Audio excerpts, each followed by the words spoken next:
The numbers didn't lie, but I was learning they could mislead. I sat in my office at Lopez and Hernandez Textile Solutions, the company my grandfather founded in 1972, staring at the quarterly reports Brian had compiled. My husband of 9 years worked as our CFO, a position he'd earned through competence, not nepotism, though marrying into the founding family certainly hadn't hurt his career trajectory. The spreadsheet showed consistent profitability, modest growth. Nothing remarkable, but nothing alarming either. Our commercial textile division supplied hospitality clients across the Southwest. Hotel linens, restaurant tablecloths, medical scrubs for private clinics. Steady, unglamorous business that had put 3 generations of Lopez children through college. I was the 3rd generation. Amanda Lopez Hernandez, VP of Operations, groomed since childhood to eventually take over when my father Lucas retired. My brother Aaron had chosen law school instead, now practicing family law in Phoenix. That left me as heir apparent to a business I'd grown up walking through, learning the difference between percale and sateen before I learned to read. Brian closed the office door behind him. "You're still here. Just reviewing your report." I gestured at the screen. "Everything looks solid." "It is solid," he crossed behind my desk, dropping a kiss on top of my head. "But it's also 7:30 on a Friday. Let's go home." Home was a Spanish colonial in the Catalina foothills, purchased 5 years ago when Brian's bonuses started reflecting his increased responsibilities. We'd talked about children. Not yet, we kept saying. Once the business stabilizes. Once we renovate the house. Once we take that trip to Portugal. The once kept moving. "I need to finish this email to the Riverside account," I said. "Give me 10 minutes. Brian's hand rested on my shoulder. "The Riverside account can wait until Monday. You've been here since 6 this morning. So have you. That's different. I'm trying to earn my place. You already have yours." It was an old tension between us, spoken lightly but rooted in something real. Brian came from a middle-class family in Albuquerque. Public school teacher parents, student loans he'd paid off himself, an MBA from Arizona State earned while working full-time. When we met at a textile industry conference in Las Vegas, I was immediately drawn to his competence. The way he could discuss supply chain optimization with the same ease he discussed contemporary fiction or hiking trails. My parents loved him. My father especially appreciated having someone financially literate to manage the books.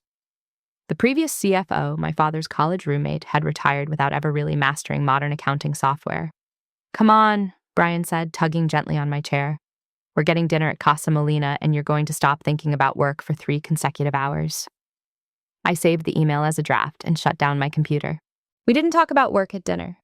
We talked about the trip to New Mexico we were planning for next month, about whether to replace the HVAC system or wait another year, about our friends Monica and Sean who'd just announced they were expecting. Normal married conversation, comfortable and predictable. Brian reached across the table and took my hand. "I'm glad we have this. Enchiladas? A life that works. You and me, the business stable, no drama." I squeezed his hand back, agreeing, believing him. That was Friday. Monday morning, I arrived at the office at 6 as usual. My father wasn't in yet. He'd been keeping shorter hours lately, trusting Brian and me to handle day-to-day operations while he focused on long-term strategy and major client relationships. I made coffee in the break room and settled into my desk to tackle the week. At 7, our warehouse manager Nathan arrived, followed by our production supervisor Claire. By 8, the full office staff had filtered in. Accounts receivable, customer service, our 2 sales reps. Brian arrived at 8:15 with pastries from the bakery near our house, the same Monday morning ritual he'd maintained for 5 years. He distributed them around the office, chatted with Claire about her daughter's volleyball tournament, made everyone laugh with some story about a podcast he'd been listening to. This was who Brian was at work. Competent, personable, the kind of manager people appreciated because he remembered details about their lives while also keeping projects on track. He stopped by my office last. "Morning. Morning, thanks for breakfast. Least I can do since you've been subsidizing my existence for 9 years. He said it jokingly, but there was an edge underneath. Brian made a good salary, market rate for a CFO of a company our size. But it was my family's business. My name on the building, literally. Lopez and Hernandez, my grandfather and his business partner, my grandmother's family name. You've earned every dollar, I said, meaning it. Have I, though? He leaned against the doorframe. Sometimes I wonder what my career would look like if I hadn't married the boss's daughter. Better or worse? Different, more mine, maybe. Before I could respond, my father's voice carried down the hallway. Amanda, you have a minute? I found him in his office, standing by the window that overlooked the warehouse floor. At 63, Lucas Lopez still carried himself with the posture of someone who'd spent his 20s loading textile shipments before working his way into management. Close the door, he said. I did. What's wrong? Probably nothing. Maybe nothing. He turned away from the window. Have you noticed anything unusual about the company finances? My stomach dropped in a way I didn't yet understand. Unusual how? I had coffee with Paul O'Connor yesterday. He handles accounting for 3 other textile companies in the region. We were comparing notes about margin, compression, supply chain costs, industry talk. He mentioned his clients are all struggling with rising overhead, but managing to maintain profitability through efficiency gains. Right. That's us too. That's what I thought. But then Paul mentioned specific numbers. His clients are running operating margins around 12 to 15%. He asked how we were handling the squeeze. We're at 18% according to last quarter's report. I know, that's what I told him. My father sat down heavily in his desk chair. Paul looked confused. He said that's remarkably good in the current environment. Asked what we were doing differently. We've streamlined operations, renegotiated some supplier contracts. It's in Brian's quarterly presentations. I know what Brian's presentations say. My father picked up a pen, turned it over in his hands. Paul asked me to break down our major expense categories.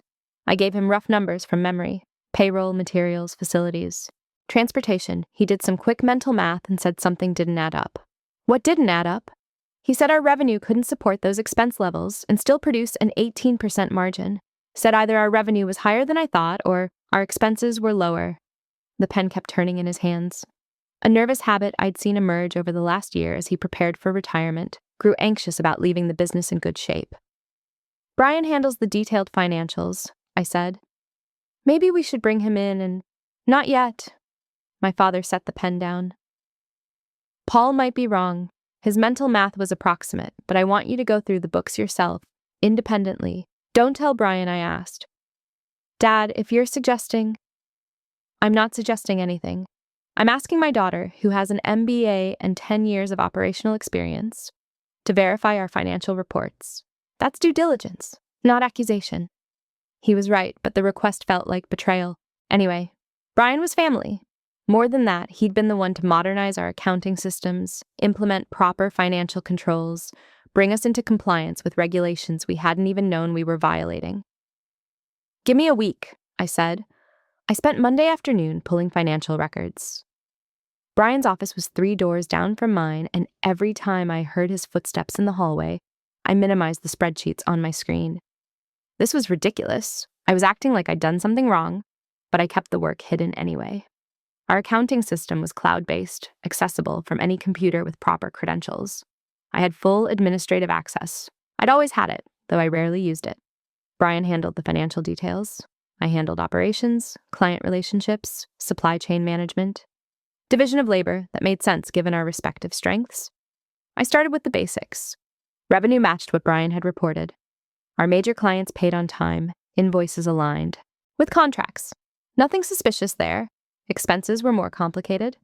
We had hundreds of line items, raw materials, processing costs, equipment maintenance, utilities, payroll, benefits, insurance, transportation, storage, professional services. I exported everything into a master spreadsheet and began categorizing. By Tuesday afternoon, I'd found the first discrepancy.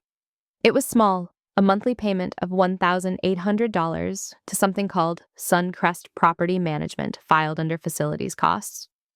We didn't use a property management company. We owned our warehouse and office building outright, had for 20 years.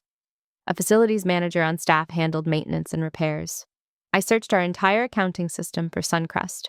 The payments went back 4 years, always $1,800, always categorized under facilities. $1,800 a month for 4 years was $86,400. I almost walked down to Brian's office to ask him about it. Probably just a vendor I wasn't aware of, some service contract that predated my operational oversight. Instead, I Googled Suncrest Property Management Tucson. The first result was a residential property management company. Their website showed apartment complexes, HOA services, tenant relations. Nothing commercial, nothing that explained why a textile company would pay them monthly. I called them. Suncrest Property Management, this is Erin speaking. Hi, I'm calling from Lopez and Hernandez Textile Solutions. We have a recurring charge on our accounts, and I'm trying to verify what service it's for. Sure, let me look that up. Can you give me your account number or property address? That's what I'm trying to determine.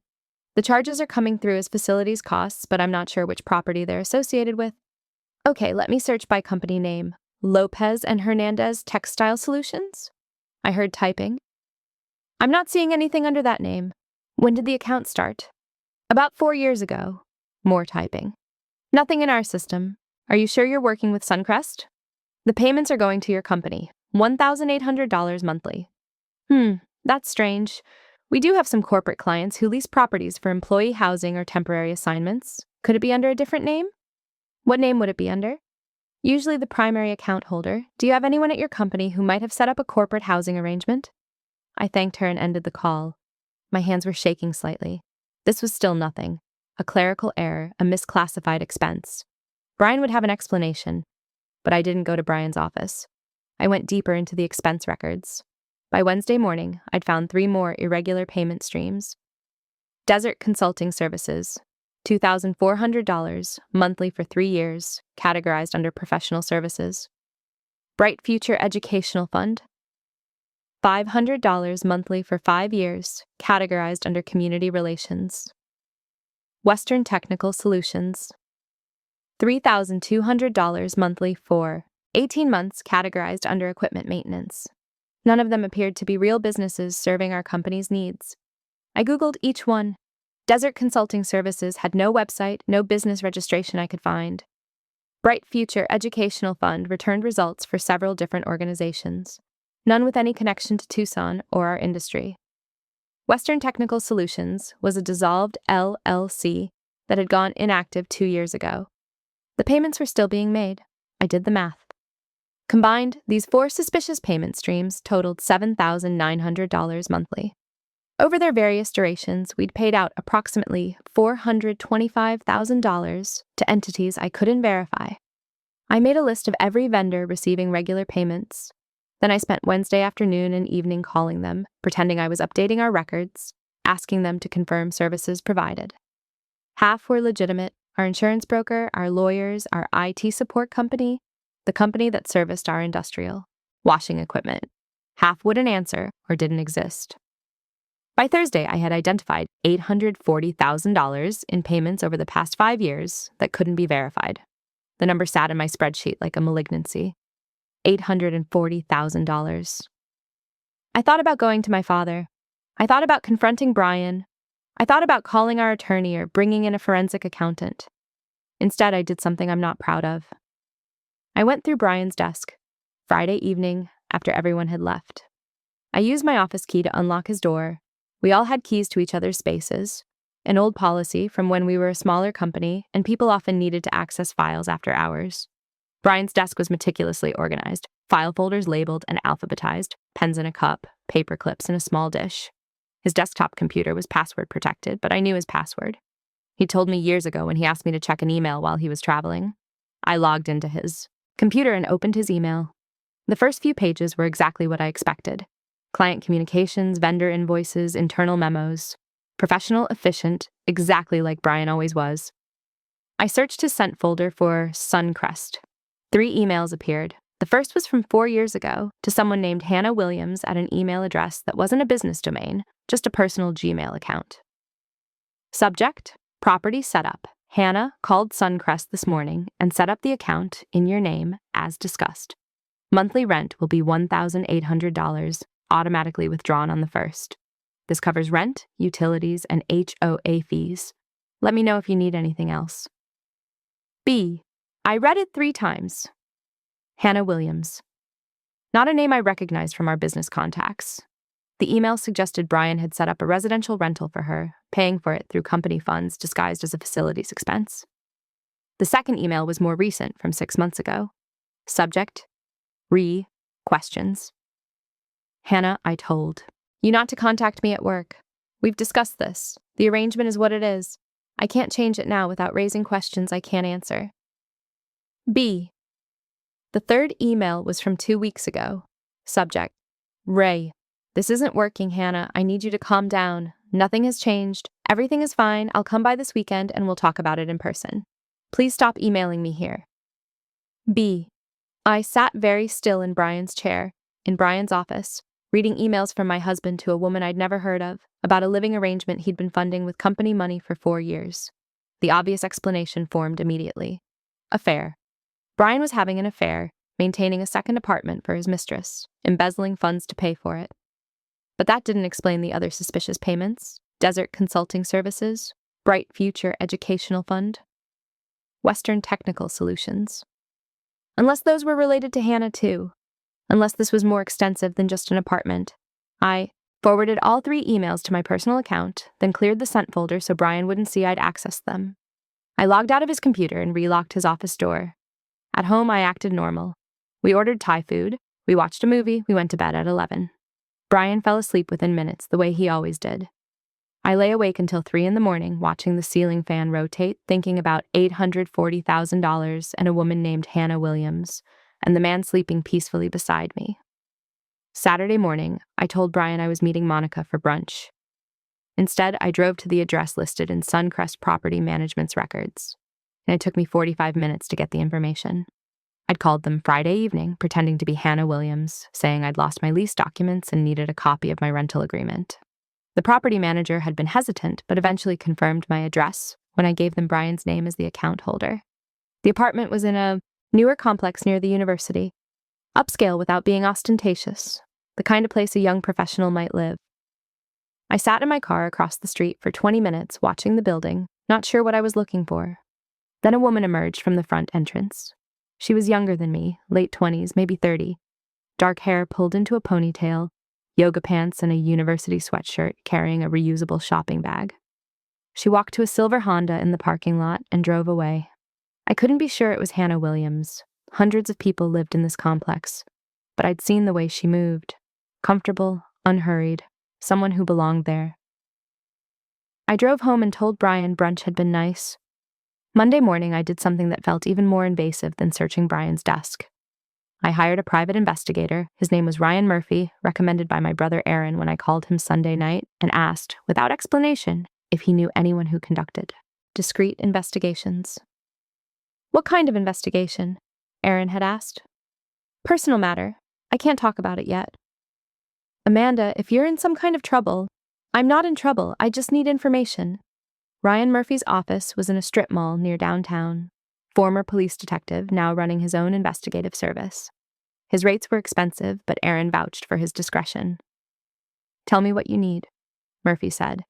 I showed him the list of suspicious payments and the 3 emails between Brian and Hannah Williams. You think your husband is embezzling, Murphy said. It wasn't a question. I think money is going places it shouldn't. I think a woman named Hannah Williams is involved. I need to know what's actually happening before I bring this to anyone else. Anyone else meaning? My father, our attorney, possibly law enforcement. Murphy leaned back in his chair. Standard protocol. I'll verify Hannah Williams' identity and connection to your husband, track the payment streams you've identified, determine if there are other irregularities you haven't found yet. This typically takes 2 to 3 weeks for a thorough investigation. How much? He quoted a figure that would have bought a decent used car. Do it, I said. The next 2 weeks were performance art. I went to work. I reviewed operational reports. I met with clients. I had lunch with my father and discussed succession planning. I had dinner with Brian and talked about whether to repaint the living room. I smiled. I was pleasant. I was normal Amanda Lopez Hernandez, whose biggest concern was whether the Riverside account would renew their contract. Inside, I was cataloging everything. The way Brian's phone was always face down on the table, the way he'd started doing more evening work sessions at the office, coming home at 9 or 10, the way he'd mentioned needing to visit our Albuquerque supplier in person, an overnight trip scheduled for next month. Details I'd never questioned. Before now looked like architecture for deception. I wanted to be wrong. Some part of me, even while hiring an investigator and documenting evidence, desperately wanted Murphy to come back and say this was all a misunderstanding. Legitimate business expenses miscategorized. Hannah Williams was a consultant we'd hired through Brian. Everything had an explanation. But I knew. Somewhere deep in my chest, where instinct lived before it became conscious thought, I knew. Murphy called on a Wednesday. I have preliminary findings we should meet. I took a long lunch and drove to his office. He handed me a folder. Hannah Williams is 31 years old. She works as an administrative assistant at Tucson Medical Center. She's lived at the Suncrest apartment for 4 years, matching the timeline of the payments you identified. Is she having an affair with my husband? I believe so, though I don't have definitive proof of that yet. What I do have is documentation of regular visits. Your husband goes to her apartment approximately 3 times a week, usually during evening hours. He parks in the guest lot, enters her unit, stays 1 to 3 hours, then drives home. He showed me photos, Brian's car in the parking lot at 7:15 p.m. Brian entering the building, timestamps, dates, angles that captured his face clearly. There's more, Murphy said. He pulled out another document. Desert Consulting Services doesn't exist as a legitimate business entity. However, the payments route through a business account registered to Hannah Williams. It appears to be a pass-through. She receives the money, then transfers it to personal accounts. She's not a consultant. No. Based on her tax records, which I was able to access through public databases, she claims income from independent consulting. But there's no evidence she provides any actual services. So it's just more money for her. Correct. The Bright Future Educational Fund goes to a savings account in the name of Paige Williams. I'm still confirming the relationship, but preliminary records suggest this is Hannah Williams' daughter. The room tilted slightly. Daughter. Age? I managed to ask. 7 years old. 7. Brian had been funding this for 4 years, which meant this woman, this Hannah, had a child who was 3 when the payment started. And Western Technical Solutions? That one's more complex. The company was registered to Brian Hernandez personally, not to your family business. It was active for 18 months, received payments from Lopez and Hernandez, then dissolved. But before dissolution, it made several large transfers, roughly $35,000 total, to personal accounts belonging to Brian. He created a fake company to funnel money to himself. That appears to be the structure, yes. Murphy gave me time to process.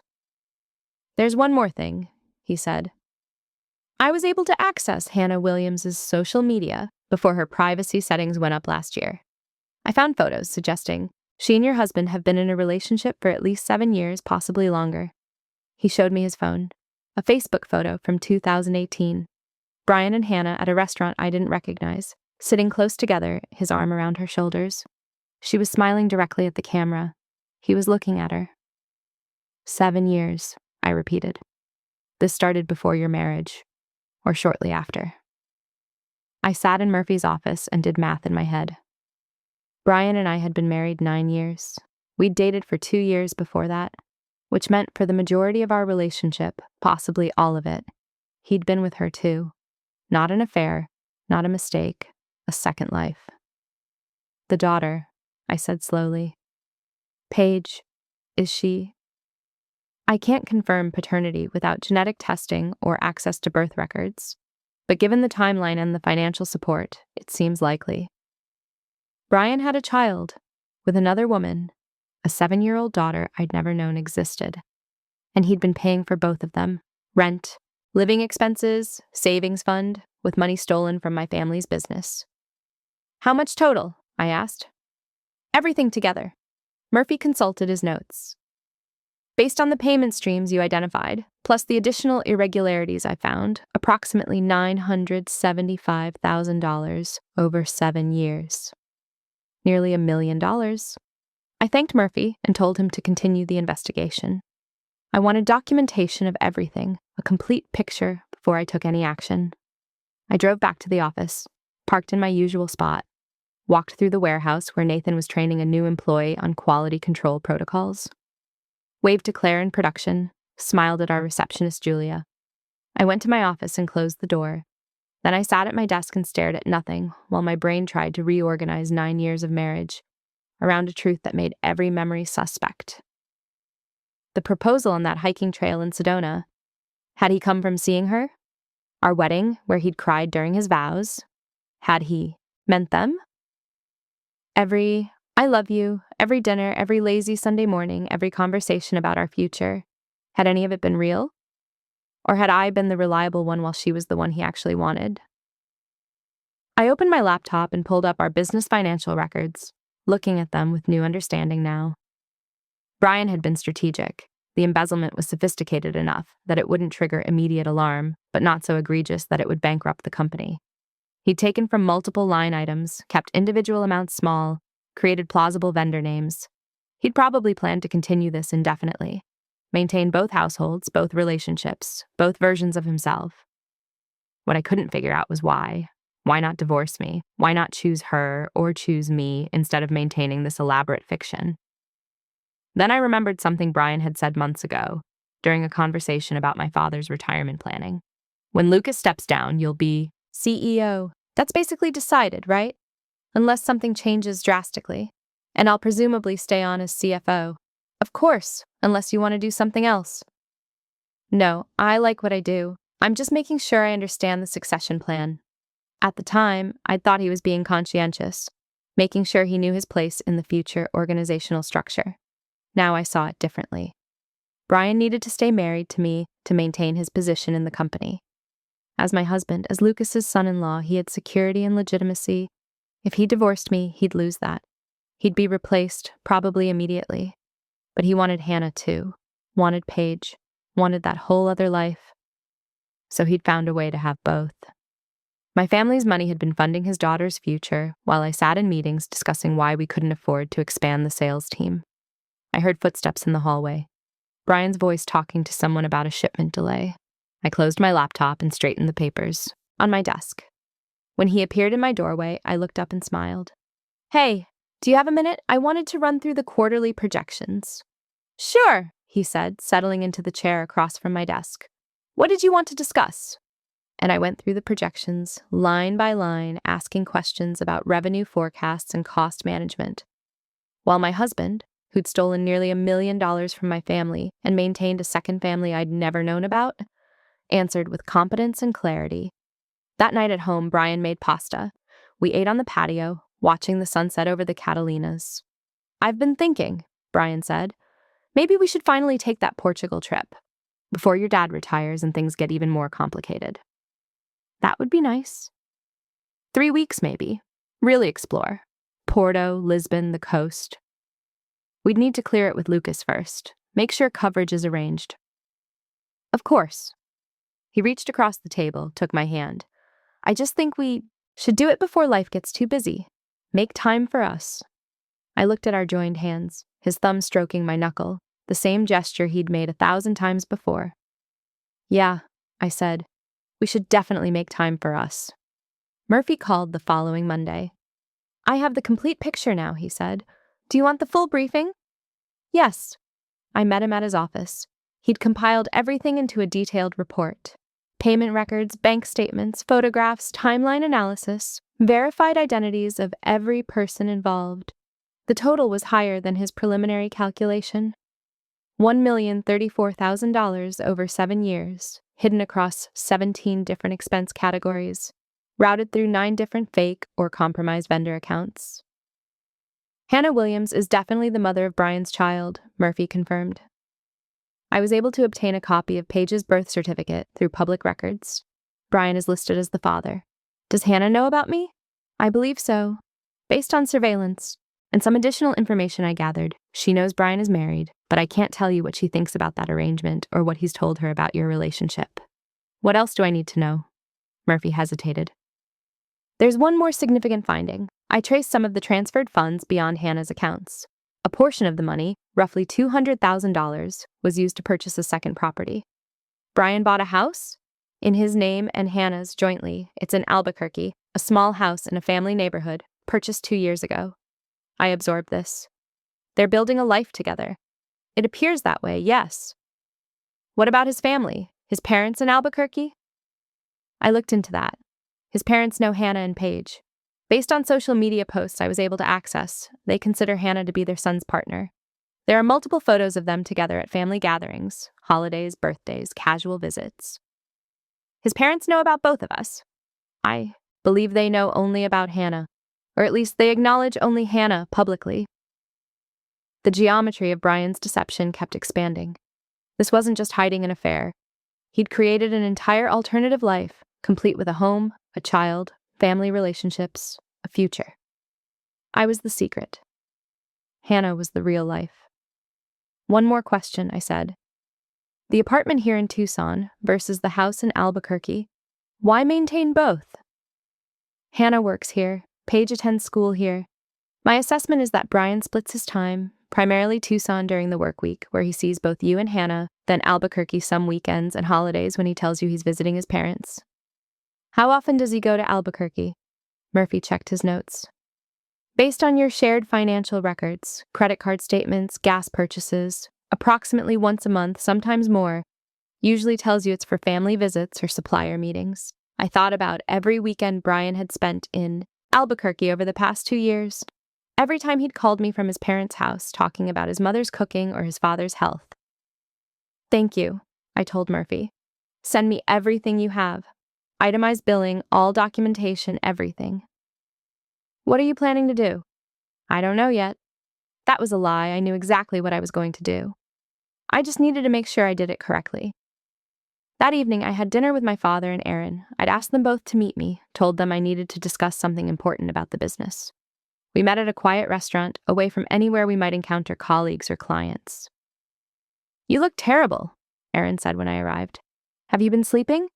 Not much. My father's expression shifted into concern. Amanda, what's going on? I handed them each a copy of Murphy's report. Read this, then we'll talk. I watched their faces as they read. Aaron, the lawyer, processing information systematically, his expression growing harder with each page. My father, the man who'd built this business from his father's foundation, looking older with each paragraph. When they finished, neither spoke immediately. $1 million, my father said finally. He stole $1 million from us. $1,034,000, I corrected. Over 7 years. And you investigated this without telling me?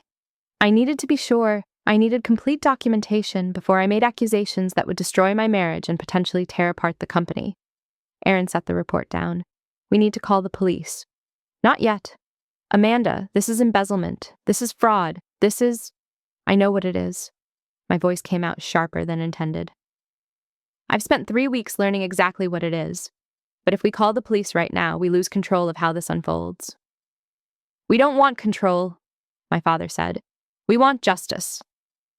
Justice looks different depending on who's orchestrating it. I pulled out another folder, one I'd prepared that afternoon. Right now, Brian has no idea we know anything. He believes he's successfully hidden this for 7 years. That gives us leverage. Aaron shook his head. Leverage for what? The man stole from us. He betrayed you. He's been living a double life. And if we go to police immediately, he gets arrested, we get publicity, the business gets scrutiny, and we spend years in court trying to recover a fraction of the money while Brian's legal team argues about intent and extenuating circumstances and whether the company accounting practices were sufficiently robust to prevent his actions. I leaned forward. Or we handle this strategically. My father studied me. What do you have in mind? Brian controls our finances. He has access to everything: accounts, vendor relationships, client contracts, operational details. If we move against him publicly without preparation, he could cause significant damage on his way out. Delete records, corrupt data, poison client, relationships. We have backups, Aaron said. Of some things, not everything. And even with backups, Brian knows where all the bodies are buried.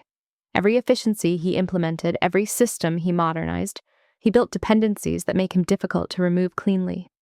So what's the alternative? My father asked. We build our case meticulously. We secure everything he has access to. We prepare the business to function without him. Then we confront him with a choice: resign quietly and face civil consequences, or we go public with everything and pursue criminal charges.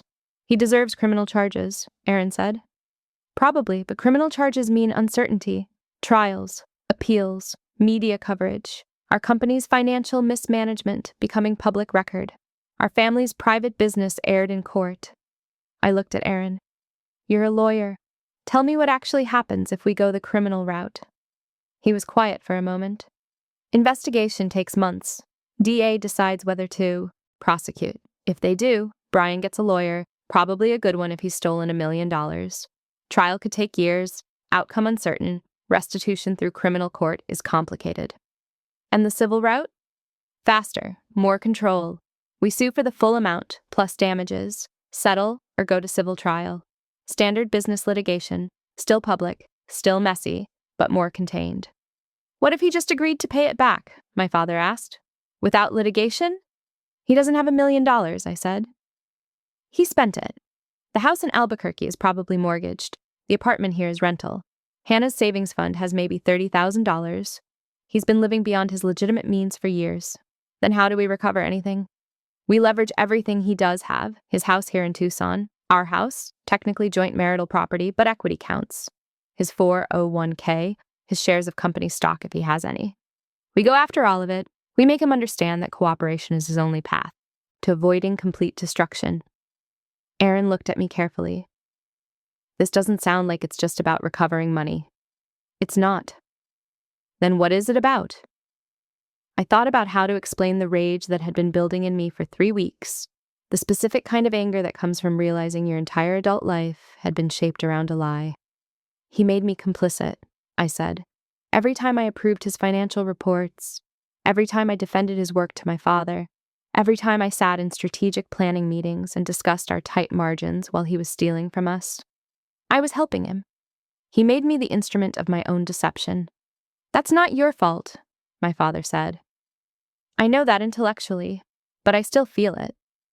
And I want him to understand that there are consequences not just for stealing, but for making me the kind of fool who didn't see it.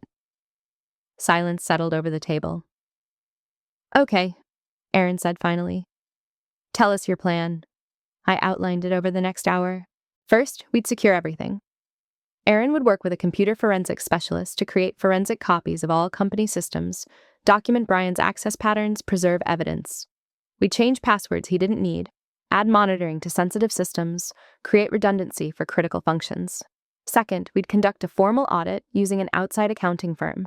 We'd frame it as routine due diligence ahead of my father's retirement, nothing unusual.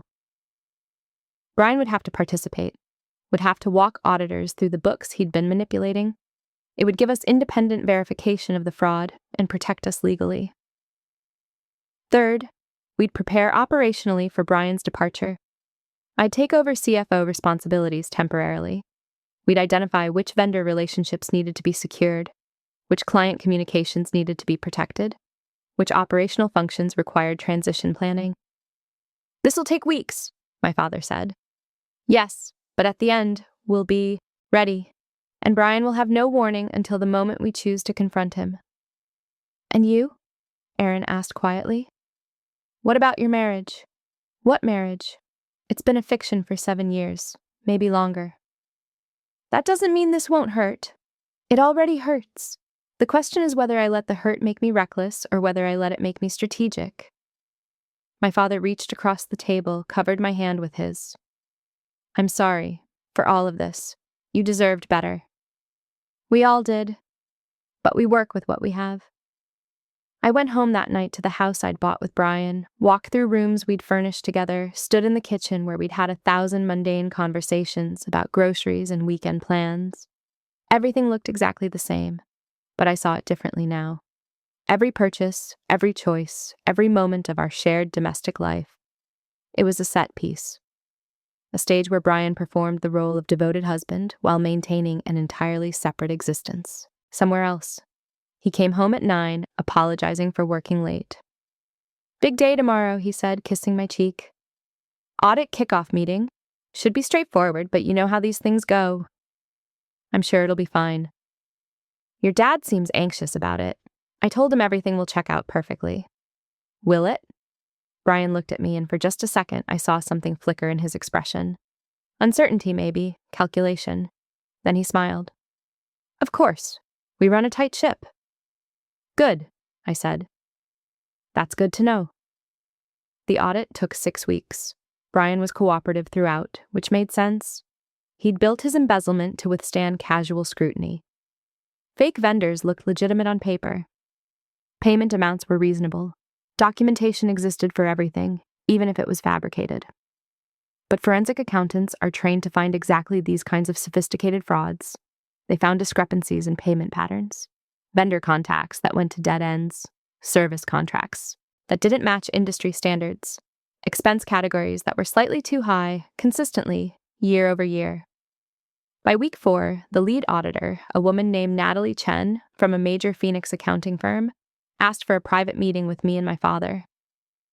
"We found irregularities," she said, which was professional language for, "Your CFO is stealing from you." "How irregular?" my father asked, playing his role. Natalie laid out findings that aligned almost exactly with Murphy's investigation. She'd identified roughly $900,000 in questionable payments, with strong evidence suggesting fraud. "We need to expand the scope," she said. "Examine personal accounts, trace fund destinations, verify the identities of payees. This goes beyond a standard audit." "Do what you need to do," I told her. Brian started showing stress. Small things at first: shorter temper with staff, longer hours at the office, more frequent drinks in the evening. He'd come home and go straight to his home office, spending hours on his laptop. One night, I used his distraction to check his personal email again. The correspondence with Hannah had increased. She was asking questions. Subject: worried. B: Can you explain what's happening? You said everything was fine, but now there's an audit. Does this affect us? I need to know if I should be concerned. Paige is asking questions about why you haven't visited in 3 weeks. His response was terse. H: It's routine business. Nothing to worry about. I'll explain everything when I see you next weekend. Please stop emailing me. But I could see the cracks forming. The pressure of maintaining 2 lives while under financial scrutiny was getting to him. I almost felt bad. Almost. Week 6, Natalie requested another meeting. This time she brought her firm's fraud specialist. "We've completed our investigation," Natalie said. "The findings are conclusive. Your CFO has orchestrated systematic embezzlement over approximately 7 years. Total estimated loss to the company is $1,047,000. The number had gone up. They'd found payments Murphy had missed. "What's your recommendation?" my father asked. "Immediate termination, preservation of all evidence, criminal referral to law enforcement, civil suit for recovery of funds, review of all financial controls, and implementation of enhanced oversight." "And if we wanted to handle this privately?" I asked. Natalie's expression didn't change. "That's a business decision, not an accounting recommendation. But from a purely practical standpoint, private resolution through civil litigation can sometimes result in better recovery outcomes. Criminal cases can take years, and restitution is uncertain." "Thank you," my father said. "We'll discuss and let you know how we want to proceed." After Natalie left, Aaron arrived. We'd coordinated the timing deliberately. "We're ready," he said. "Evidence preserved, systems secured, operational continuity planned, everything you need for confrontation." "When?" my father asked, looking at me. I thought about Brian, currently sitting in his office 3 doors down, probably reviewing audit findings, trying to figure out how much we knew and how much time he had. "Tomorrow morning," I said. "Early, before anyone else arrives." That night I barely slept. I lay next to Brian in bed, listening to him breathe, thinking about 7 years of deception. About Paige, who I'd never met, who had no idea her father's life was about to implode. About Hannah, who might be a victim too or might be complicit. I didn't know. About the moment tomorrow when I would stop pretending. Morning came too quickly and not quickly enough. I left the house at 5:30, kissed Brian goodbye like always, drove to the office in darkness. Aaron was already there. So was my father, and Natalie Chen, who'd agreed to be present as a professional witness. We sat in my father's office and waited. Brian arrived at 7, surprised to see my car in the lot.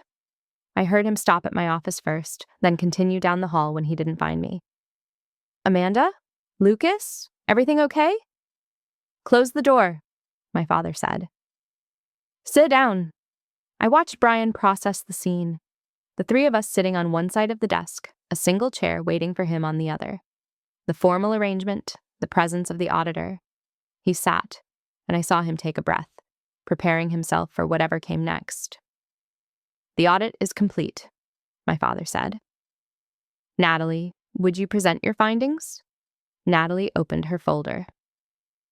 "Over the course of a comprehensive financial review, we've identified systematic embezzlement totaling $1,047,000 over 7 years. The fraud was sophisticated, involving creation of false vendor accounts, misclassification of expenses, and routing of company funds to personal uses." She walked through the details methodically. Every fake vendor, every suspicious payment, every transfer to Hannah, to Paige's education fund, to Brian's personal accounts. Brian's face went pale, then red, then pale again. "This is ridiculous," he said, but his voice lacked conviction. "These are legitimate business expenses. If there's been some kind of classification error—" "Suncrest Property Management," I said quietly. "Residential apartment management. You've been paying $1,800 monthly for 4 years to maintain an apartment for Hannah Williams." His eyes met mine. I saw the exact moment he realized the depth of what we knew. "Desert Consulting Services," I continued. "Routes payments to Hannah Williams's personal account. She's not a consultant. She's a medical center administrative assistant." "Bright Future Educational Fund," my father said. "Savings account for Paige Williams, your daughter." Brian's composure cracked. "Amanda, Western Technical Solutions," I said, talking over him. "Company you created to funnel money to yourself. Dissolved after 18 months, but only after transferring $35,000 to your personal accounts. Let me explain." "No." My voice was steady, calm. The rage underneath it, so controlled, it felt almost cold. "You don't get to explain. You get to listen." Aaron pulled out a document. "Here's what's going to happen. You're going to resign from Lopez and Hernandez, effective immediately. You're going to sign a confession acknowledging the embezzlement and agreeing to full restitution. You're going to cooperate completely with fund recovery efforts, which will include liquidating assets, accessing retirement accounts, and negotiating payment terms for whatever can't be recovered immediately. And if I refuse, then we file criminal charges," Aaron said. "Embezzlement, fraud, theft.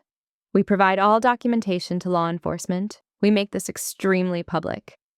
Your professional reputation ends.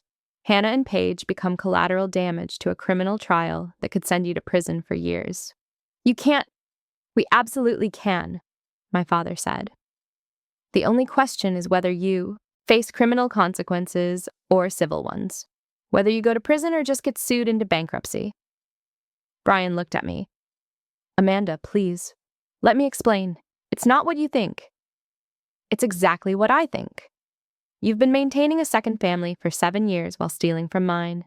You created a daughter while telling me we should wait to have children. You bought a house with another woman while living in my house. You made me complicit in defrauding my own family. I never meant to hurt you. You didn't mean to get caught. That's different. I love you. You love my last name. You love your position in this company. You love the financial security of being married to Lucas Lopez's daughter while also having everything else you want on the side." Silence filled the room.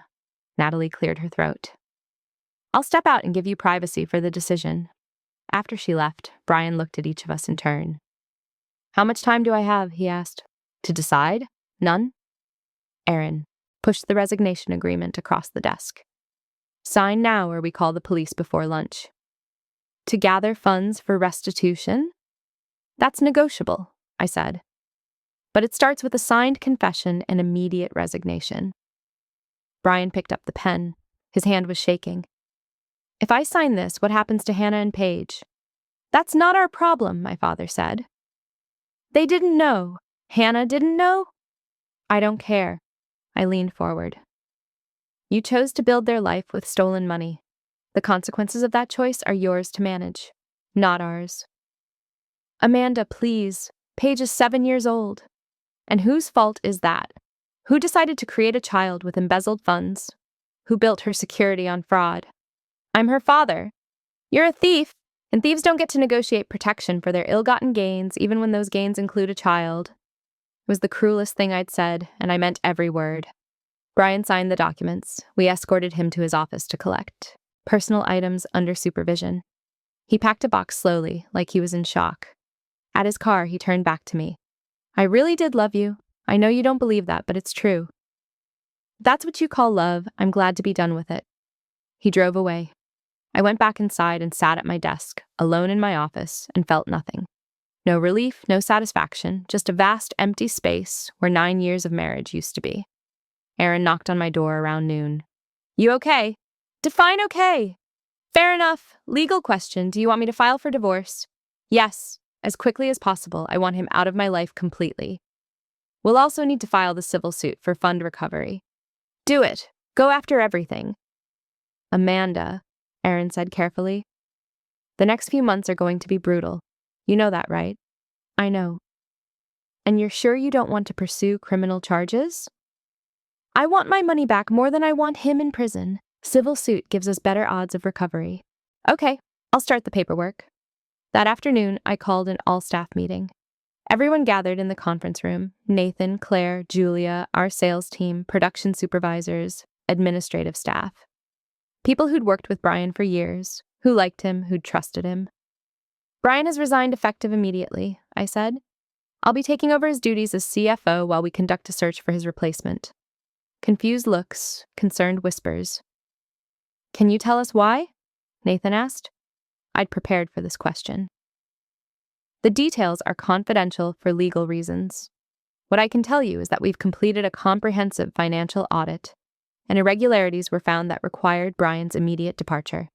The company's financial health is secure, your jobs are secure, but we'll be implementing new oversight procedures and controls in the coming weeks. Is Brian okay? Claire asked. This seems sudden. Brian is fine. This is a business decision based on business findings. I know it's a shock. I know many of you considered him a friend. But I need you to trust that this was necessary and focus on moving forward. After the meeting, I fielded individual questions, assured worried employees, projected confidence I didn't entirely feel. By 5, I was exhausted. I drove home to the house I'd shared with Brian, walked into rooms that were now just mine. The silence was profound. I poured a glass of wine and sat on the patio, watching the mountains fade into dusk and let myself feel it all at once. Betrayal, rage, grief, vindication, emptiness. The mix was overwhelming and oddly hollow. I'd won. Brian was out. The company was protected. We'd recover the money, or as much as possible, but I'd also lost 9 years. Lost the future I'd imagined. Lost the version of myself who'd believed in us. My phone rang. Unknown number. I answered. Hello? Is this Amanda? A woman's voice. Young, shaky. Yes. Who is this? Hannah Williams. Brian gave me. Your number, he said I should call you. I set down the wine glass. Why would he tell you to call me? Because everything's falling apart, and he said you're the one who can fix it. The audacity was stunning. I'm not fixing anything for you. Please, just listen. I didn't know about the embezzlement, about the company money. Brian told me he had investments, that he was financially secure from previous work. I didn't know he was stealing from anyone. That's irrelevant. It's not irrelevant to me. I have a daughter. We're about to lose our apartment because Brian can't pay rent anymore. He can't pay for anything anymore. Everything was in his name or connected to your company, and now it's all frozen or gone. That's what happens when you build a life on fraud. I didn't commit fraud. I didn't know. Her voice rose, panicked. I'm just a person who fell in love with someone. I didn't ask for any of this. You knew he was married. Silence. Hannah, you knew he was married. Yes, she said quietly. I knew. But he said you were separated. That it was just paperwork, that the divorce was pending but complicated because of the business. I laughed. Couldn't help it. And you believed that for 7 years? Why wouldn't I? He was with me all the time. He met my parents. We bought a house together. He's Paige's father. Why would I think he was lying? Because you wanted the money. I didn't want money. I wanted a partner. I wanted Paige to have a father. I wanted a normal life. Well, you don't get to have one, not on my family's stolen funds. What about Paige? She's 7 years old. She didn't choose any of this. Does she deserve to suffer because her father made bad choices? It was a good question, the kind of question designed to trigger guilt, compassion, the impulse to protect a child. I felt none of it. Paige is Brian's responsibility, I said. Not mine. You want to protect her? Talk to her father about the choices he made. He's not answering my calls. He's not coming to see us. I think he's running away from all of this. Then I guess you're learning what kind of man he really is. Please. I'm not asking for the apartment or the money or anything like that. I just need help figuring out how to manage, where to go, what to do. Brian said you were smart. He said you were the one who ran everything. I thought maybe I'd what? Help you, guide you, offer support? Yes. Hannah, I'm the person your partner stole $1 million from. I'm the wife he was cheating on for 7 years. I'm the woman who spent 3 weeks investigating her entire marriage and discovering it was a lie. Does that sound like someone who's going to help you figure out your next steps? I don't have anyone else. That's not my problem. You're cruel, she said, voice breaking. Brian said you were kind. He said you were the good one, but you're just cruel. I'm the one who got robbed. You're the one who benefited. I don't owe you kindness. I hung up. The phone rang again immediately. I blocked the number, then I sat on the patio and finished my wine while the sun disappeared completely and darkness settled over the foothills. Brian was right about one thing. I was smart enough to protect myself, smart enough to build a case, smart enough to eliminate the threat efficiently. Whether that made me cruel or just practical, I didn't particularly care. The divorce proceedings were swift by legal standards, brutal by human ones. Brian didn't contest anything. He signed whatever papers Aaron put in front of him, agreed to every term, accepted that he was getting nothing. The house, our house, was sold. Equity was split according to Arizona community property law, but Brian's half went directly toward restitution. His 401k was emptied. His personal savings, approximately $18,000, went into the repayment fund. The house in Albuquerque was more complicated. It was jointly owned with Hannah, mortgaged heavily. We forced a sale through the court. Hannah lost her equity. I recovered about $40,000 after the mortgage payoff. In total, we recovered $287,000 of the $1,047,000 stolen. The civil suit continued for the remainder, though Aaron was realistic about actual recovery. He doesn't have it. Most of it was spent over 7 years. Rent, living expenses, the house purchase, child costs. We might collect another $50,000 over the next decade if he gets decent employment and we garnish wages. But you're not getting the full $1 million back. I know. It's about the principal now. Principal costs money too. Legal fees will eat into what you've recovered. I don't care. I want him paying for this for the rest of his life. Aaron looked at me with something like concern. Amanda, at some point you need to move on. This kind of sustained anger, it's going to damage you. Probably, but I've earned it. 3 months after Brian's resignation, I was officially named CEO of Lopez and Hernandez. My father stayed on as chairman, but day-to-day operations were now mine. I hired a new CFO, a woman named Monica Carter, who came highly recommended and had no personal connections to anyone in the company. I implemented the auditor's recommended financial controls. I restructured expense approval processes. I rebuilt trust with staff who'd been shaken by Brian's betrayal. The company survived. I survived. But something had changed in me that I couldn't entirely articulate. I'd become harder, more suspicious, less willing to trust anyone's presentation of themselves. I second-guessed everything now. Every friendly gesture, every expression of loyalty, every financial report. I scrutinized, I questioned, I verified. Monica commented on it after her 3rd month. You know I'm not embezzling from you, right? I'm aware. Then why do you review every expense report I file, even the small ones? Because the last CFO stole $1 million, and I didn't notice for 7 years. I'm not him. Probably not, but I don't actually know that, do I? I didn't know what Brian was either. You can't operate a business from a foundation of distrust. Watch me. She was right, though. The paranoia was unsustainable. But I didn't know how to turn it off.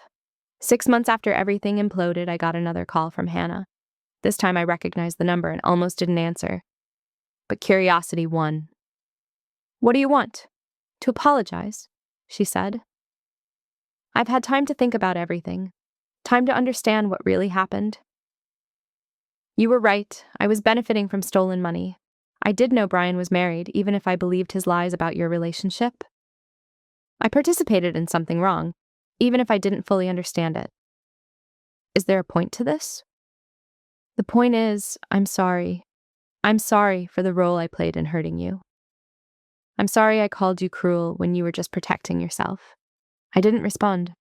I'm also calling to let you know. Brian is gone, Hannah continued. He left Tucson 2 months ago. Didn't tell me where he was going. Stopped answering calls completely. I think he might be in Colorado or California, somewhere he can start over without anyone knowing his history. Good for him. He abandoned Paige completely. No contact, no child support, nothing. She asks about him constantly, and I don't know what to tell her. Tell her the truth. Her father is a coward who ruins lives and runs away when confronted with consequences. She's 7 years old. Then find an age-appropriate version of that truth. I'm trying to do right by her. We moved in with my parents. I'm working 2 jobs. I'm building a life that doesn't depend on anyone else. But it's hard, and I wanted you to know that I understand the damage now. I understand what was taken from you. Do you want absolution? I asked. Is that what this is? You confess and I forgive you and we both move on feeling better. No, I don't expect forgiveness. I just wanted you to know that I see it now. What happened? Who got hurt? My role in it. Okay, you've told me. Now what? Now nothing. I just wanted you to hear it. She hung up. I sat with that conversation for a long time. Hannah was probably being genuine. Her life had imploded too.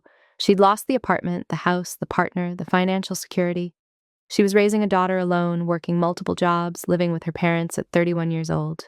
Part of me, a small part, buried under layers of anger and self-protection, felt sorry for her. But mostly I just felt tired.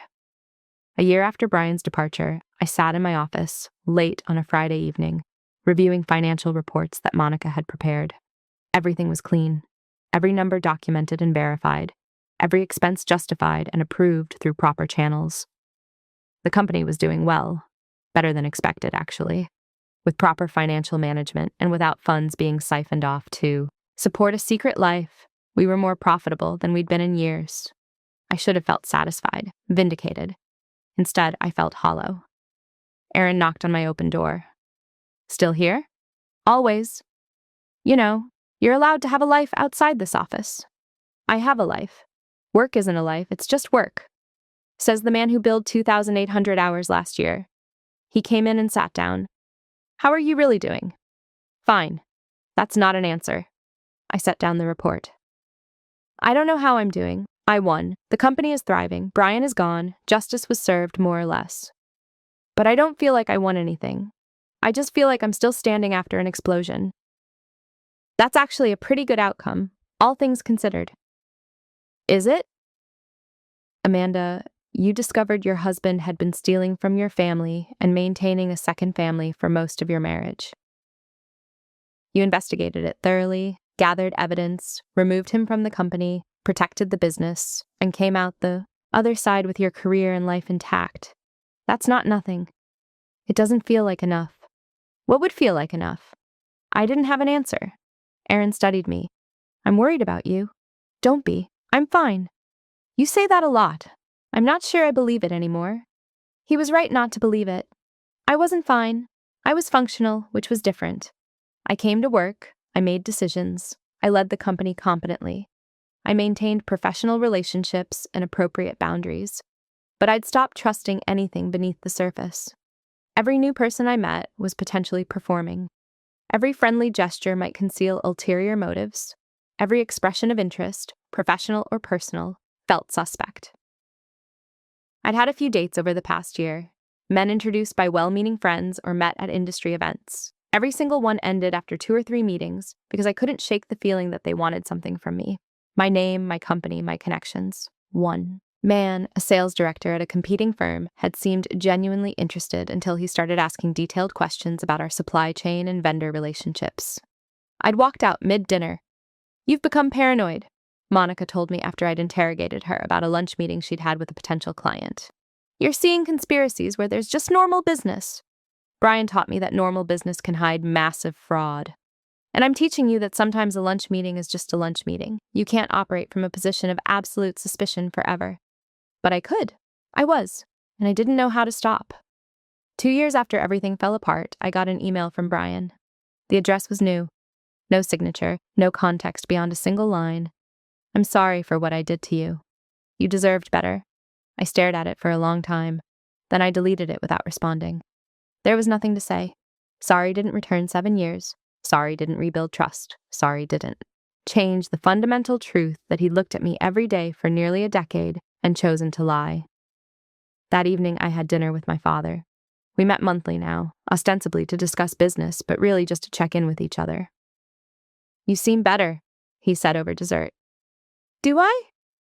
More yourself, less angry all the time. I'm still angry. I know, but it's different now, less consuming. Maybe he was right. The rage that had driven me through the investigation, the confrontation, the legal battles, it had cooled into something more manageable. Not gone, just under control. I got an email from Brian, I said. My father's expression hardened. What did he want? To apologize. Did you respond? No. What would I say? You could say you accept his apology. You could say you've moved on. You could say you forgive him. I don't forgive him. Maybe you should, for your own sake, not his. I considered this. Does forgiveness mean pretending it didn't happen? Or pretending it didn't matter? Neither. It means accepting that it happened and choosing not to let it define your entire life. Then I'm not there yet. Maybe I'll never be. That's okay too, my father said gently. You get to heal on your own timeline, or not heal, whatever you need. What I needed was something I couldn't quite articulate.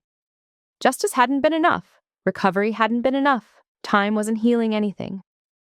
I was simply existing in the aftermath, functional but not whole, successful but not satisfied. 3 years later, I was contacted by a journalist writing a feature on financial fraud in family businesses. I'm researching cases where trusted family members or spouses embezzled from small to medium-sized companies, she explained over the phone. Your case came up in my research through court records. I'd love to interview you about what happened and how you recovered. I'm not interested in being a cautionary tale. I'm not writing cautionary tales. I'm writing about resilience and rebuilding, how people and companies survive this kind of betrayal. My company survived fine. I'm not sure I did. There was a pause. Can I quote you on that? No, and I'm not doing the interview. Can I ask why not? Because I don't want to be defined by what Brian did. I don't want my professional reputation tied to being the woman whose husband embezzled from her family. I've worked for 15 years in this industry. I want to be known for what I've built, not what was stolen from me. That's fair, but for what it's worth, the angle I'm pursuing is specifically about what you built, how you responded, how you protected your company and yourself. That's a story about strength, not victimization. It's also a story I don't want told publicly. Okay, I respect that. But if you change your mind, here's my information. I didn't change my mind. But the conversation stayed with me. Was I rebuilding, or was I just maintaining? Was there a difference? 5 years. After Brian left, the company was thriving. We'd expanded into new markets. Revenue had grown by 40%. I'd won industry recognition for operational innovation. By every external metric, I'd succeeded. But I was 41 years old, single, childless, working 70 hours a week, and unable to trust anyone enough to let them truly close. Monica had moved on to a better opportunity. Her replacement, Justin Park, was competent, but I kept him at arm's length. Nathan had retired. Claire had been promoted to operations manager and now reported directly to me. I'd built a well-functioning organization where everyone understood that professional boundaries were absolute and personal connection was discouraged. You're lonely, Aaron told me over lunch one day. I'm not judging. I'm observing. I'm fine. You're isolated. That's not the same as fine. I have colleagues. I have you and Dad. I have a life.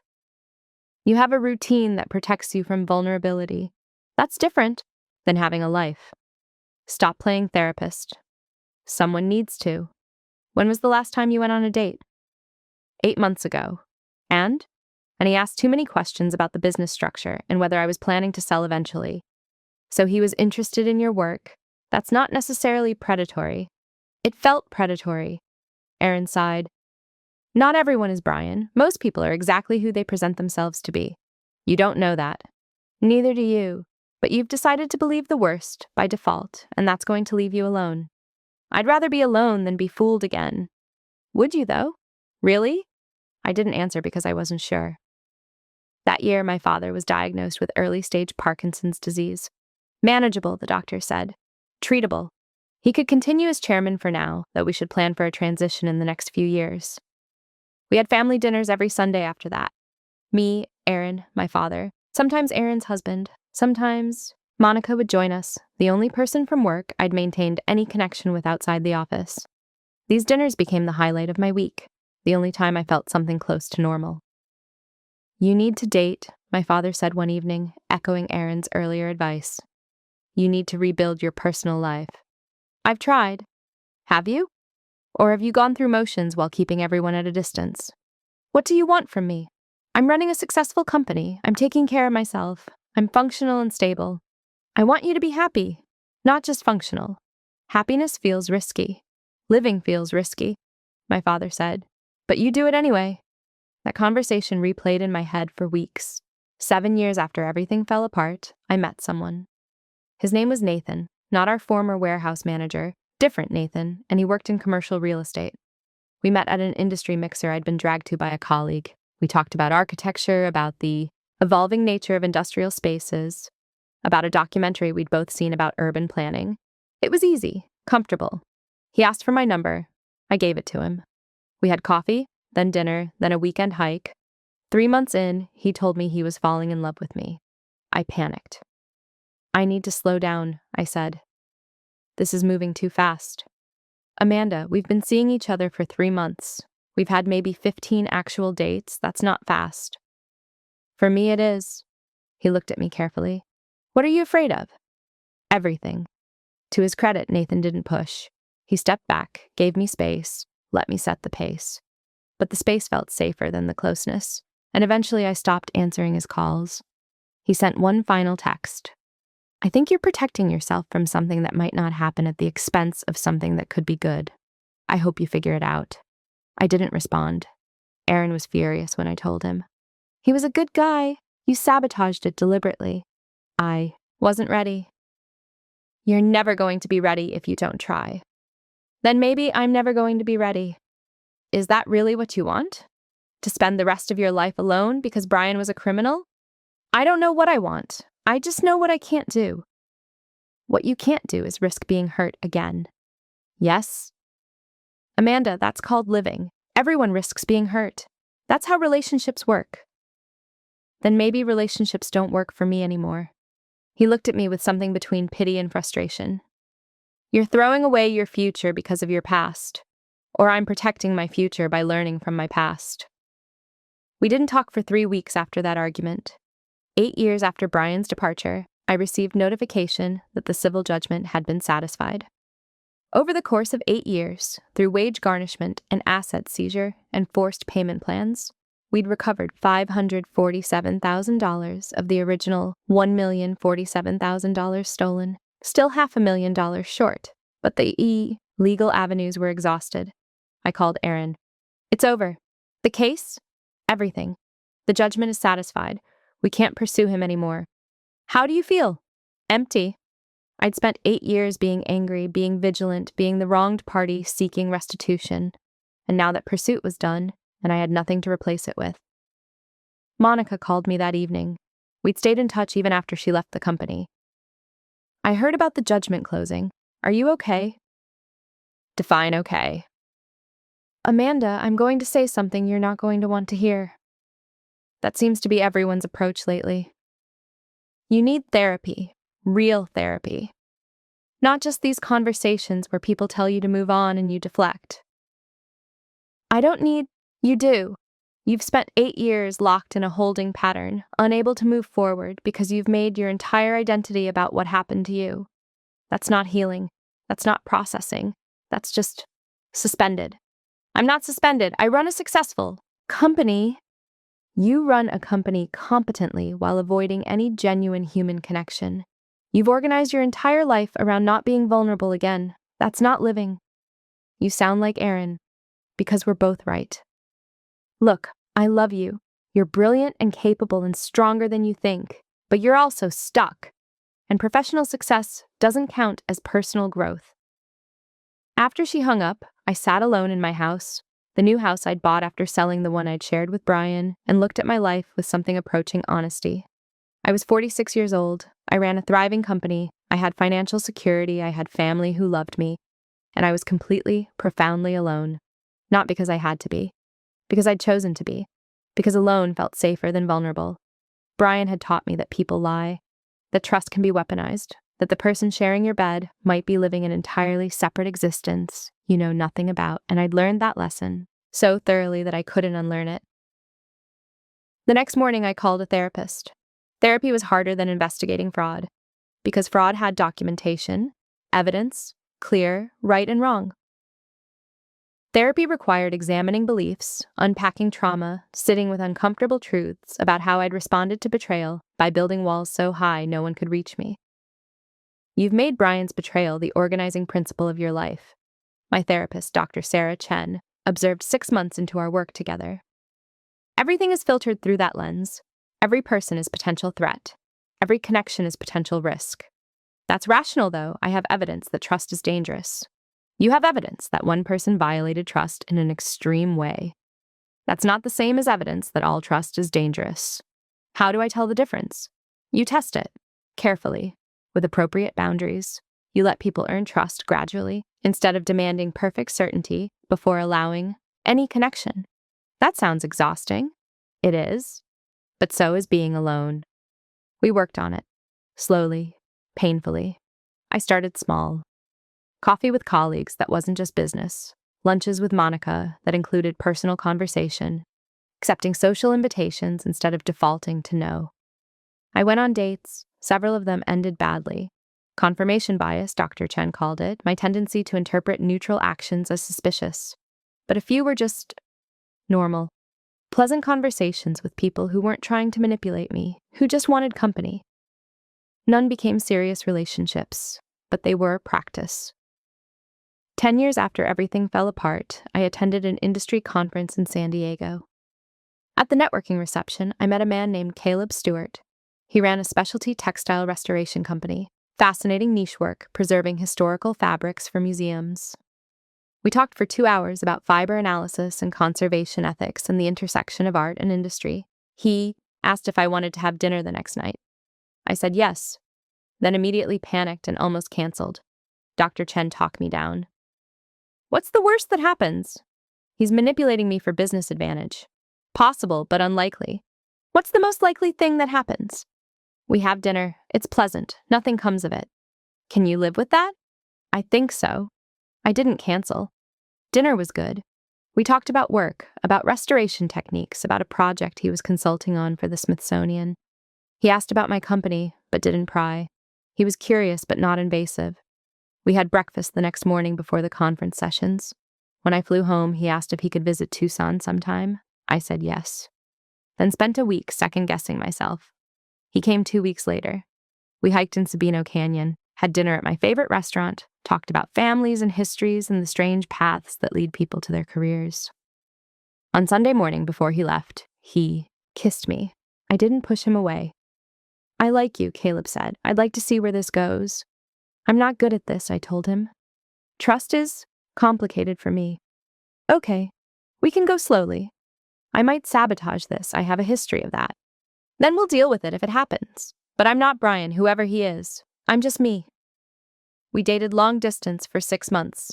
Phone calls and video chats and monthly visits alternating between Tucson and San Diego. It was terrifying. Every time he traveled for work, I wondered if he was lying about his destination. Every time he was vague about plans, I interrogated myself about whether I was seeing patterns that weren't there. Dr. Chen and I processed every anxiety.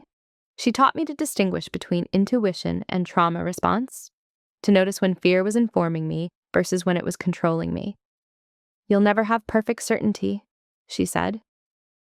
That's not how relationships work. The question is whether you can tolerate uncertainty for the sake of connection. I didn't know if I could, but I was trying. Caleb was patient. When I had panic attacks about his weekend trips, he sent photos with timestamps. When I needed reassurance, he provided it without making me feel pathological.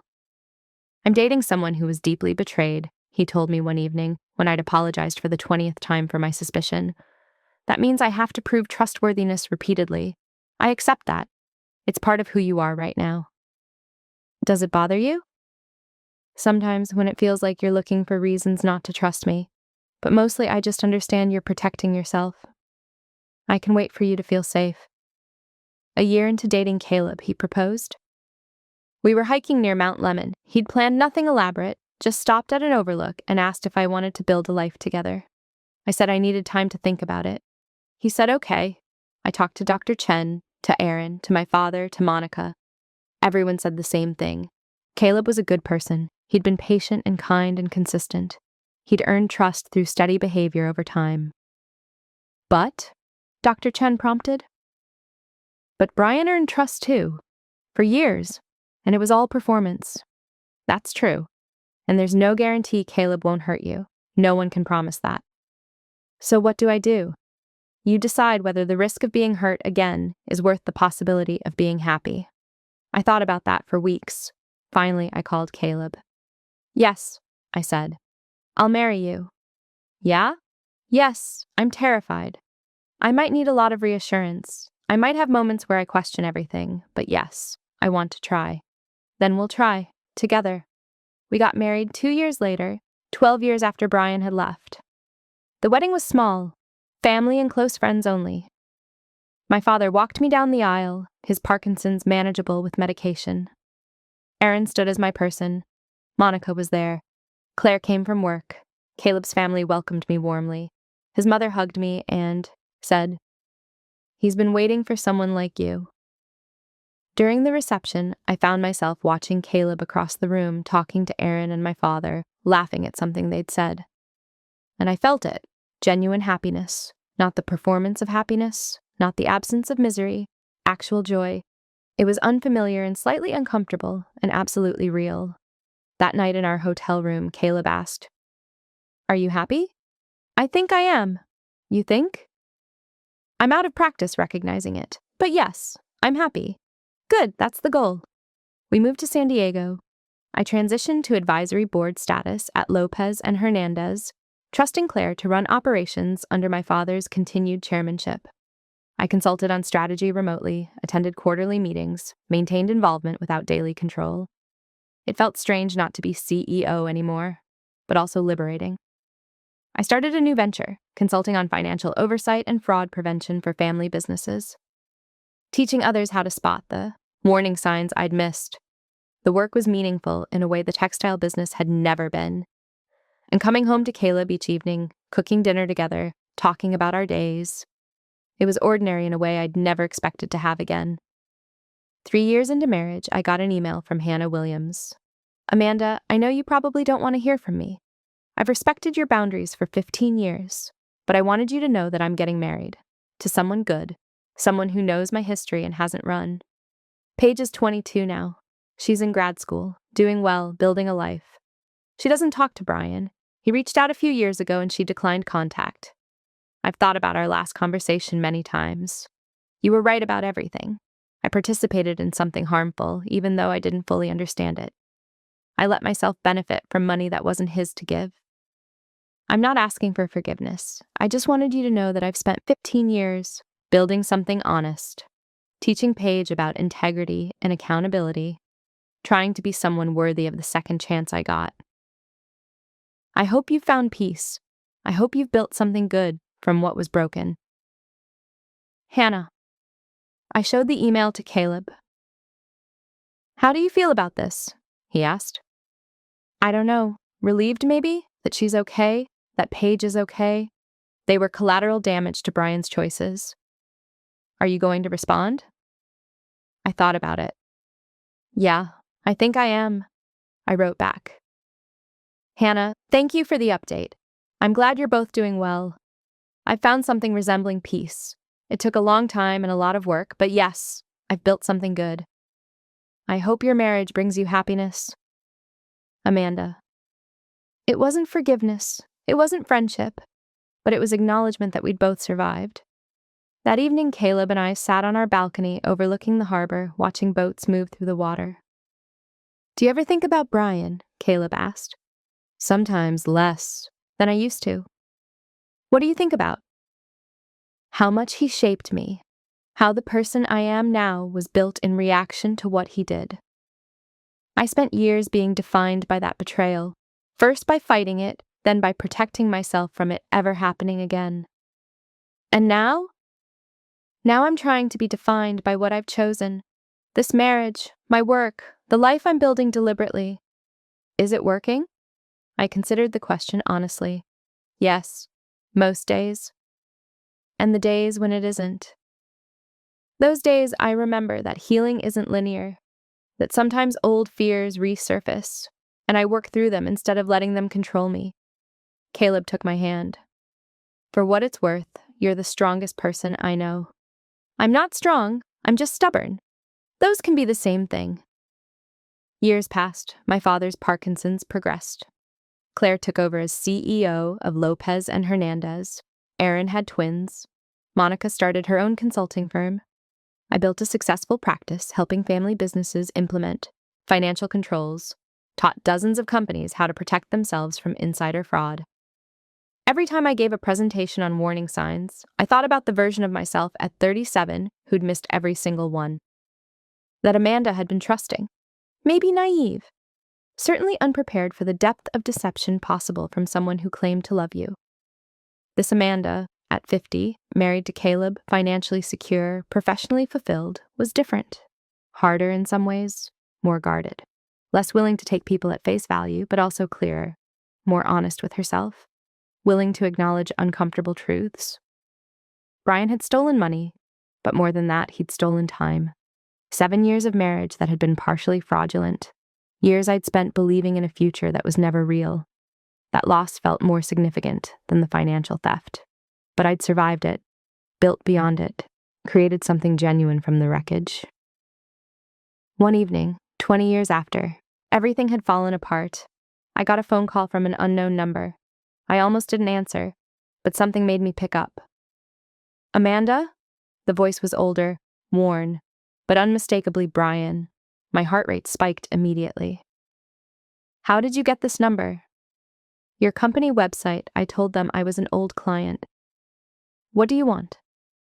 I heard you got married. I wanted to say congratulations. You called to congratulate me on my marriage? 20 years later? I know it's strange. I've thought about you a lot over the years, about what I did, about who you might have become afterward. I became someone who doesn't need your congratulations or your absolution. I'm not asking for absolution. Then what are you asking for? Silence on the line. I'm dying, Brian said finally. Pancreatic cancer, 6 months, maybe less. I felt nothing. No satisfaction, no sympathy, just emptiness. I'm sorry to hear that. I wanted to talk to you before. I wanted you to know I understood what I did, what it cost you. You've had 20 years to understand that. I know. But understanding and accepting are different things. It took me a long time to face what I was. And what were you? A coward. A man who wanted everything and was willing to hurt everyone to have it. That's accurate. I hurt Hannah too. And Paige. They paid for my choices. Yes, they did. Do you ever... He paused. Do you ever wish you'd handled it differently? The question surprised me. How? I don't know. Maybe told me you knew, given me a chance to explain, worked something out instead of destroying everything. I laughed. Actually laughed. You're dying and you're still rewriting history. I didn't destroy anything, Brian. You did. You stole from my family. You maintained a second life for 7 years. You made me complicit in defrauding my own business. I responded by protecting myself and my family. That's not destruction. That's survival. I know, you're right. I wanted to hear your voice again, to know you were okay. I'm more than okay. I'm happy. I rebuilt everything you tried to take from me. Good, that's good. Neither of us spoke for a long moment. Can I ask you something? Brian said. You can ask. Did you ever love me? Really, or was I always just convenient? The question was so absurd, I almost hung up. You lied to me for most of our marriage, I said. You maintained a whole other family while sleeping in my bed. You stole nearly $1 million from my family's business. And you're asking if I loved you? Yes. I loved who I thought you were, the person you pretended to be. That person didn't exist. So no, I didn't love you.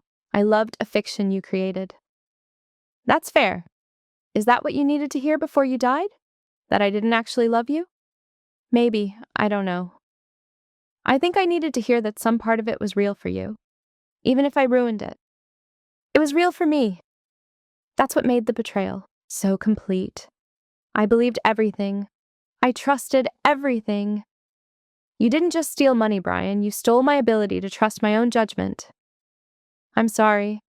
Are you? Or are you just sorry you got caught? Both, probably. At least he was honest about that. I have to go, I said. My husband will be home soon and I have dinner to start. Your husband, is he good to you? That's none of your business. I know, but I hope he is. You deserved someone good. I hung up without responding. Caleb found me in the kitchen 20 minutes later, staring at nothing. Hey, you okay? Brian called. Caleb's expression shifted. What did he want?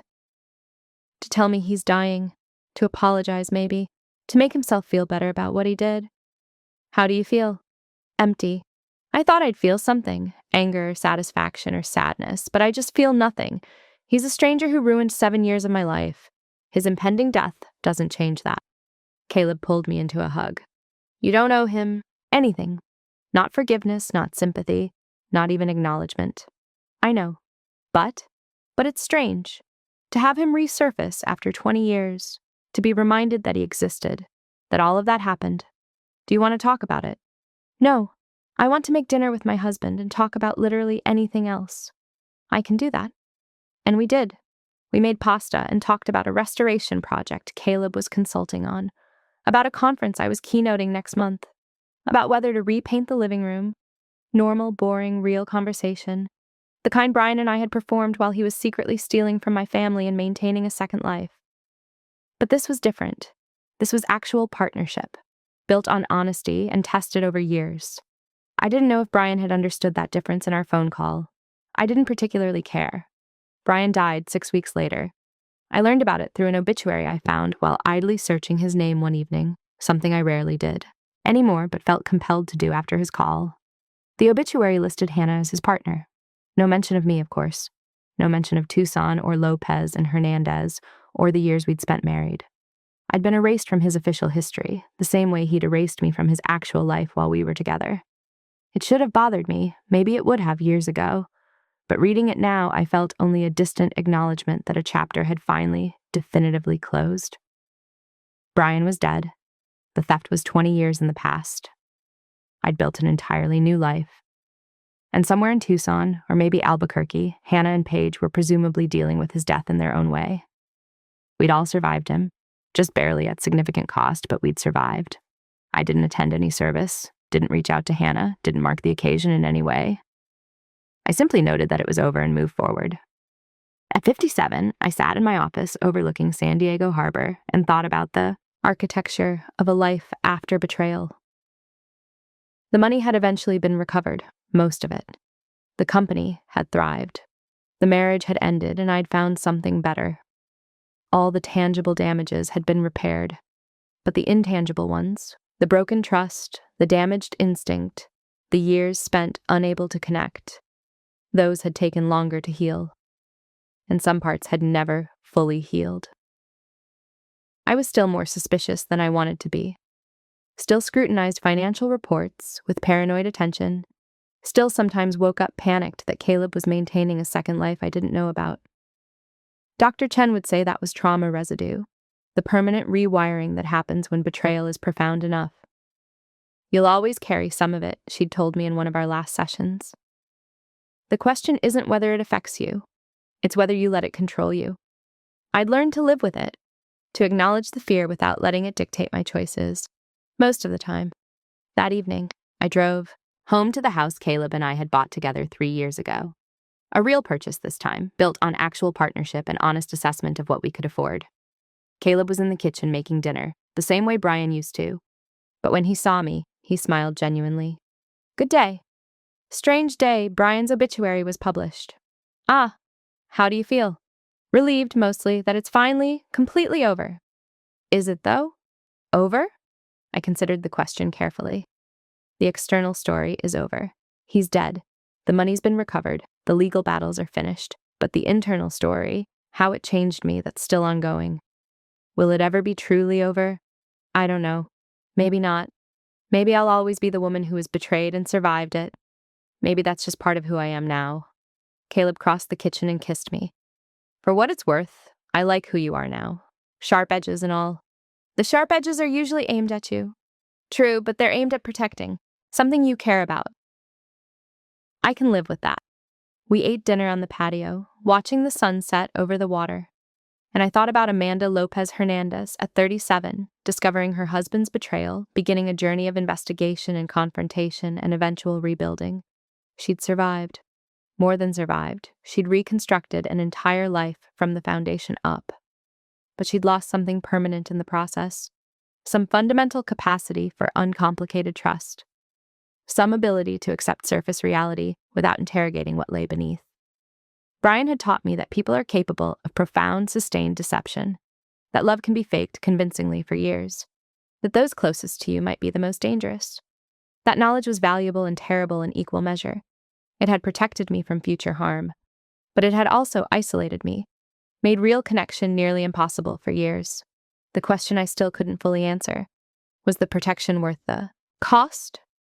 Or had I simply traded one kind of damage for another, losing my capacity for vulnerability in exchange for safety from betrayal? I looked across the table at Caleb, who was reading something on his phone, occasionally sharing amusing passages aloud. This was real. This marriage, this partnership, this life we'd built. But part of me would always wonder, would always watch for signs, would always remember that seeming real and being real aren't the same thing. That vigilance was exhausting and lonely. It was also the only way I knew how to live anymore. 20 years after Brian's betrayal, I stood in that exact tension, unable to fully trust, but unwilling to retreat completely, building a life suspended between fear and hope. It wasn't the ending I'd imagined at 37, but it was the one I'd earned, through survival, through relentless forward motion, through refusing to let betrayal mean I stopped trying. The sun disappeared below the horizon. Caleb reached across the table and took my hand, and I let him despite everything, because that's what surviving meant. Not healing completely, not forgetting, not even fully forgiving, just continuing, day after day, building something real on top of something broken. That was enough. It had to be.